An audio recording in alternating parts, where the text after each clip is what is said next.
Hello everyone, welcome to our YouTube channel. हमारा आज का सेशन अगेन ऑडिटिंग के एमसीक्यूज से रिलेटेड है। बहुत जल्दी हम कॉर्पोरेट अकाउंटिंग के भी एमसीक्यूज डिस्कस करेंगे।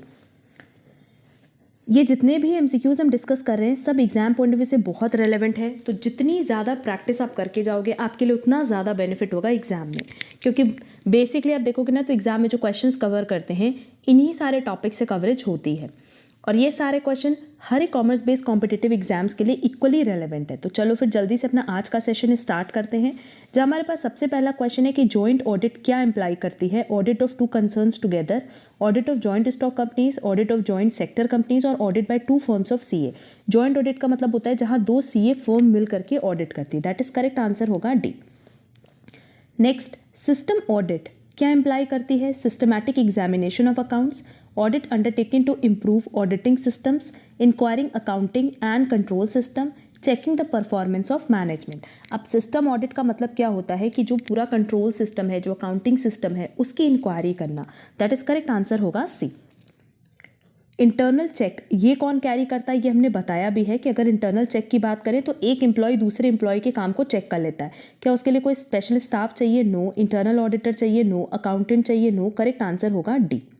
बेसिकली इंटरनल चेक का मतलब क्या होता है, हमने पहले भी बताया है कि कॉन्टिन्यूस इंटरनल ऑडिट होती है बाय द स्टाफ इटसेल्फ और हर एक स्टाफ दूसरे स्टाफ का काम खुद ब खुद चेक कर लेता है। क्लियर? तो उसके लिए हमें कोई भी स्पेशल स्टाफ की रिक्वायरमेंट नहीं होती है। Next, errors of omission or technical errors, error of principle, compensating error, none of the above. Error of omission क्या है? टेक्निकल एरर है। दैट इज करेक्ट आंसर होगा A. Next, payment for goods purchase should be vouched with the help of creditors statement, correspondence with suppliers, cash memos और ledger accounts. अगर हम payment of goods की बात करें, जो goods आप परचेज कर रहे हैं बेसिकली अगर आपने उसको क्रेडिट पे परचेज किया है तो हम किसको चेक करेंगे? क्रेडिटर्स स्टेटमेंट अकाउंट को। दैट इज करेक्ट आंसर होगा ए।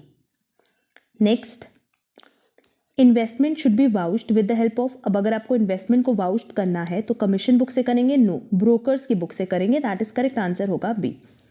Object of verification of assets, assets का वेरिफिकेशन हम क्यों करते हैं? इसलिए करते हैं सो दैट हम ये चेक कर पाए कि फिजिकली उसकी क्या पोजीशन है, क्या वैल्यूएशन है and so on. Physical verification के लिए, वैल्यूएशन के लिए, examining the authority of their acquisition. Correct answer होगा D, all of the above.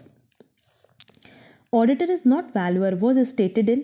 Auditor valuer नहीं होता है, ये किस केस में स्टेट किया गया था? Kingston cotton mills case. वैसे देखा जाए तो ऑडिटर क्लोजली कंसर्न्ड होता है वैल्यूज के, बट वैल्यूएशन करना ये ऑडिटर की ड्यूटी का पार्ट नहीं होता है। तो करेक्ट आंसर होगा A. Next, book debts should be verified with the help of. Again book debts की बात करें तो हम किसकी बात करें? डेटर्स की। बैलेंस शीट से? No. Amount receive from debtors? No. Debtors schedule. Correct answer होगा C. Next, a special auditor is appointed by the. अब स्पेशल ऑडिटर को कौन अपॉइंट कर सकता है? Shareholders, board of directors, central government और CNAG. Special auditor को appoint किया जा सकता है by central government under section 233A of the companies act 2023। That is correct answer होगा C. Next, a company auditor can be removed before expiry of his term by. ये भी हमने last session में discuss किया था कि अगर एक कंपनी ऑडिटर को before expiry of his term remove करना है तो वो सिर्फ सीजी के प्रायर अप्रूवल से हो सकता है। An auditor of government company has to submit his report to the. अगर गवर्नमेंट कंपनी का ऑडिटर है तो वो अपनी रिपोर्ट किसको सबमिट करेगा? सीएनएजी को। दैट इज करेक्ट आंसर होगा C. Next, a company can issue redeemable preference shares if authorised by. आप रिडीमेबल प्रेफरेंस शेयर तभी इशू कर सकते हो जब वो आपके आर्टिकल ऑफ एसोसिएशन में ऑथराइज किया गया हो। दैट इज करेक्ट आंसर होगा B. Next, premium received on issue of shares later forfeited should be transferred to. कह रहा है शेयर जब इशू हुआ था तब प्रीमियम रिसीव्ड हुआ और बाद में उसको छीन लिया गया, तो उस केस में क्या वो कैपिटल रिजर्व में ट्रांसफर होगा, शेयर फोरफीचर अकाउंट में होगा, कैपिटल अकाउंट में होगा? करेक्ट आंसर होगा D, none of the above. ये बेसिकली कहाँ ट्रांसफर होता है? सिक्योरिटी प्रीमियम रिजर्व में, और वो हमारे पास ऑप्शन में दिया ही नहीं है। नेक्स्ट, स्पेशल रेजोल्यूशन का मतलब क्या होता है? 75% की बात करते हैं, दैट इज 2/3 मेजॉरिटी की। Next, auditor is and dash of a share holder, owner, agent, employer, none of the above. Auditor basically क्या होता है, एजेंट होता है शेयर होल्डर का। Next, dash audit is forward looking. Financial cost audit forward looking होती है क्योंकि उसमें फिर उसी के अकॉर्डिंग हम प्लानिंग करते हैं कि आगे हम किस तरीके से कॉस्ट कंट्रोल करें, किस तरह से बजट मेंटेन करें and so on. The meeting held by the company within a period of not less than 1 month and not more than 6 months is called statutory meeting, annual meeting, general meeting, none of the above. ऐसी meeting को हम कहते हैं statutory meeting. Next, dash audit is not a statutory audit. Management audit, financial audit, tax audit, ये दोनों तो statutory audit है, but management audit कोई स्टैट्यूटरी ऑडिट नहीं है। Which among the following is not a function of the auditor? Errors and frauds को check करना, vouching with original documents, preparing final accounts. क्या ऑडिटर का काम final accounts that is PL account, balance sheet बनाना है? नहीं, वो accountant का काम है।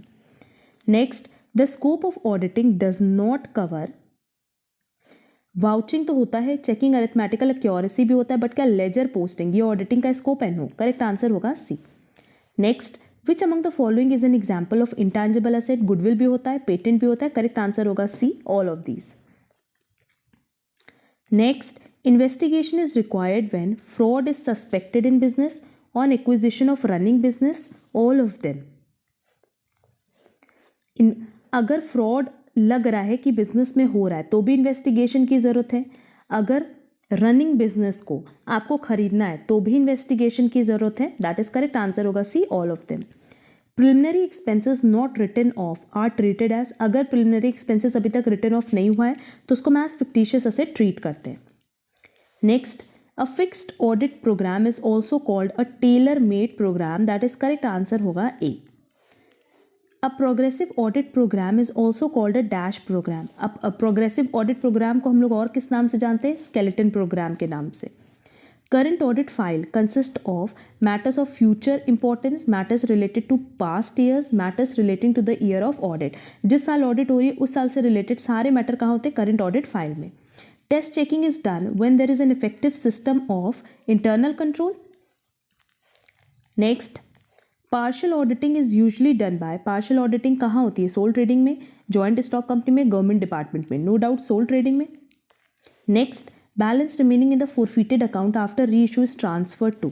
अब वो बैलेंस जो कि री इशू के बाद बचता है उसको हम लोग कहाँ ट्रांसफर करते हैं? कैपिटल रिजर्व में। दैट इज करेक्ट आंसर होगा बी। ये तो हमने अकाउंट्स में पढ़ा भी है। Criminal liability of an auditor implies liability for misstatement in prospectus, failure to assist investigation, failure to assist prosecution of guilty officer. अब हर एक केस में ऑडिटर पे किस तरह की लाइबिलिटी लगेगी? Criminal liability. That is correct answer होगा D. Next, statutory liabilities of an auditor include liability under companies act 2013, yes. Liability under Indian penal code. Correct answer होगा सी, दोनों ही लाइबिलिटीज स्टैट्यूटरी ऑडिटर की होगी। Powers and rights of an auditor include right of access to the books of account, right to obtain information and explanation from officer, right to attend journal meeting. Powers and rights में ये सब आएंगे। That is correct answer होगा D, all of the above. Dash assets are those which may or may not materialize as assets in the future. Tangible asset तो future में होगा, intangible asset भी, क्योंकि ये बेसिकली फिक्स्ड एसेट का part है, but contingent asset को हम फ्यूचर में एसेट नहीं भी मान सकते। करेक्ट आंसर होगा C. Copyright should be revalued at the date of. Copyright किस डेट पे देखी जाती है? Balance sheet date, audit report, internal check, none of the above. Revalued होती है बैलेंस शीट डेट पे। Dash assets are those assets which have no value but represent only expenditure और loss. Wasting asset, fictitious asset, intangible asset और circulating asset. Fictitious asset क्योंकि इसकी कोई value नहीं होती, सिर्फ और सिर्फ क्या होता है कि ये एक तरह का खर्चा है या एक लॉस है जिसको हमें राइट ऑफ करना होता है। Next, dash is the value which would be realized if a particular asset is sold when it has become out of date or unserviceable. Replacement value, scrap value, market value और book value. No doubt asset की वो value जो कि at the end बच जाती है, जिस पे आप उसको रीसेल कर सकते हो, उसको हम कहते हैं scrap value. Vouching is done. अब vouching कब होता है? End of the year? No, throughout the year. The auditing standards consist of basic postulates, journal standards, field standard. Accounting standard में ये सब कुछ ही आता है, इसलिए करेक्ट आंसर होगा D. Dash audit is a process of evaluating a firm's various operating procedures, code of conduct, and other factors to determine its effect on the society. Cost audit, performance audit, social audit, tax audit. जब भी हम society की बात करेंगे तो हम किसकी बात करेंगे? सोशल ऑडिट की। Dash is an audit based on ownership.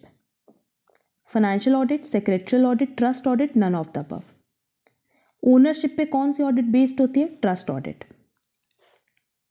Next, dash is a method of obtaining audit evidence. Observation है, इंस्पेक्शन है, कंप्यूटेशन भी है। करेक्ट आंसर होगा D, all of the above. Dash determine whether the layout satisfies certain rules specified by the fabrication team. Logical, equivalence checking, design rule check, layout versus schematic, none of the above. अब कह रहा है कि जो certain rule आपको specify करना होता है ये आप कहाँ बताते हो? डिज़ाइन रूल चेक में। Dash is a type of voucher. इसमें से वाउचर कौन सा है? टेम्पलेट वाउचर है, एडजस्टमेंट वाउचर है, रिवर्सल वाउचर है। करेक्ट आंसर होगा D, all of the above. Dash is a method of valuing the assets on the basis of purchase price of the assets. Cost method, मतलब basically acquisition method की बात कर रहे हैं। What are the techniques of verification? अभी ऊपर बताया कि इंस्पेक्शन भी है, ऑब्जर्वेशन भी है, कंफर्मेशन भी है। करेक्ट आंसर होगा D, all of the above. Next, if the statutory time limit of dash share is over, the money being in unclaimed dividend account is transferred to the central government with detail of shareholders who have not claimed the dividend. 3 years, 4 years, 1 years और 7 years। 7 years अगर 7 साल complete हो जाए तो जो भी पैसा unclaim dividend account में होता है वो सीजी के अकाउंट में ट्रांसफर हो जाता है। Next, total fixed deposits should not exceed dash percentage of paid up share capital and free reserves. ये किससे ज़्यादा एक्सीड नहीं होना चाहिए? 10% से। करेक्ट आंसर होगा D. Next, fixed deposits received along with accrued and due interest would be shown under unsecured loan, secured loan, doubtful debts और none of the above. इसका आंसर आप लोग कमेंट बॉक्स में ज़रूर बताना एंड जिसका answer correct होगा उसका आंसर हम पिन कर देंगे। ये ओवरऑल हमारे पास नेक्स्ट 50 MCQs से रिलेटेड टू ऑडिटिंग। और अब हम इसके बाद कॉर्पोरेट अकाउंटिंग के कुछ और MCQs डिस्कस करेंगे क्योंकि पहले भी हमने कॉर्पोरेट अकाउंटिंग के MCQs की क्लासेस अपलोड की हुई हैं। किसी भी क्वेश्चन में कोई प्रॉब्लम होगी तो कमेंट बॉक्स में कमेंट कर सकते हो। एंड अगर आपको हमारी आज की क्लास यूजफुल लगी तो वीडियो को लाइक, कमेंट, शेयर ज़रूर करना। अब हम लोग मिलेंगे हमारी नेक्स्ट क्लास में। आज के लिए बस इतना। Thank you so much.